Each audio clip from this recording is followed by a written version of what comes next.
How long can a flow state last? Staying in flow is highly dependent on the activity in which you are performing. When I was competing in strongman, the stakes were very high to perform at the absolute limit, but very few events ever lasted more than 90 seconds. So when the whistle blew and the time was up, the flow state ended.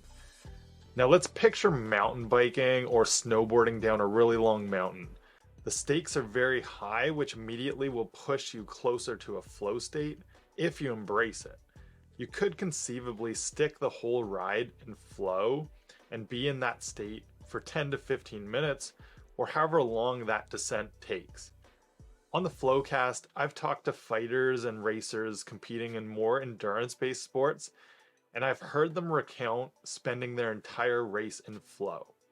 Apollo Ono has seconded this notion in talking to Dr. Michael Gervais on his podcast, Finding Mastery. He'd be in flow for the entirety of his Olympic speed skating races, but much of it would also be a low-grade flow state until the intensity needs to be turned up.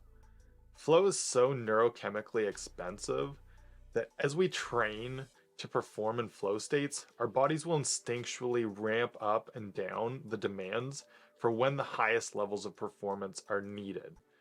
So even if I wasn't in a high flow state throughout the entire 4 to 5 hours of a strongman competition, the time distortion and unity with the experience still remained very high for the duration. But the peak of the experience gets throttled into the moments when it's needed most. A speed skater is not going to put 100% all-out effort into every single stride of a long race. It's often the racers who know how to keep themselves out of a highly activated state until the moment it is needed for that final push. During the rest of the race, they would be in a lower flow state. Now, this also came to mind recently when I was watching the documentary about the Tour de France. You can see this with the racers on their full racing day on their bikes. They are dialed in and focused, but really come alive in the moments when they need to be, like in the sprint to the finish line. Mark Kavanagh reflects on this in his Netflix documentary, Never Enough. The Tour de France is incredibly loud and full of distractions, but you have to remain tunnel visioned and focused on what's directly in front of you to win the stages of the tour. Looking outside of sports, flow typically has a threshold of a couple of hours when you find yourself getting into flow with work or the hobbies that you're doing. There are accounts, however, of authors sitting down to write or artists getting into their paintings in the morning and becoming so immersed that they don't realize when the sun has gone down and an entire day has passed.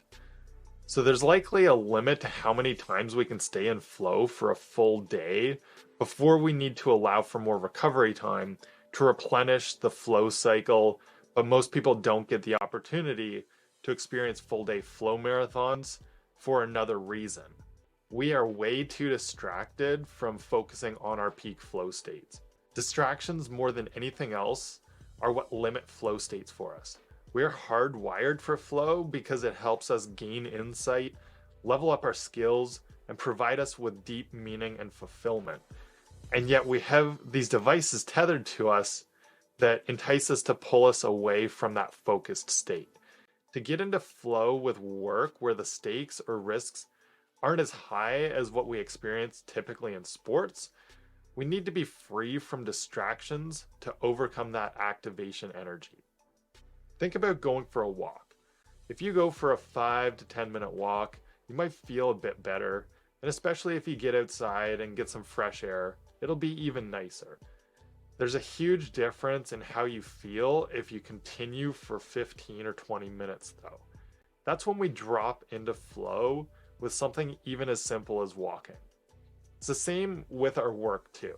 Rarely will we get there without 5 or 10 minutes first finding our rhythm and getting oriented to the situation of the day. Once that passes, flow is readily waiting for us. In a high flow situation that's going to last a while, like mountain biking, I can sometimes curve the pull of distractions. Like if a notification's coming in, I can acknowledge it and push it aside without it taking me all the way out of flow. This takes time to develop though and shouldn't be counted on to always work. So if you're trying to protect your precious flow states to maximize them, prevent as many distractions from intruding as you can in the first place. Turn off notifications, even put your phone in airplane mode if you need to, so that those distractions aren't bombarding you and coming in and getting in your way. So ultimately, how long a flow state can last is going to be context dependent. A professional athlete will stay in flow for most of the duration of their sporting event, but will throttle down the intensity to the demands of the moment. At work, there's arguably no limit to how long we can stay in flow, but the conditions need to be met to stay in the state, like maintaining clear goals and staying free from distractions that can pull you out of the precarious state. So, this is a very common question that comes about with understanding flow states and how long they can last. And I'm curious to get your input on how long have you experienced a flow state for, or how long do you think you have in something that is one of those primary flow activities for you? Make sure you drop a comment below and let me know. And I appreciate you watching the video and being a part of this community.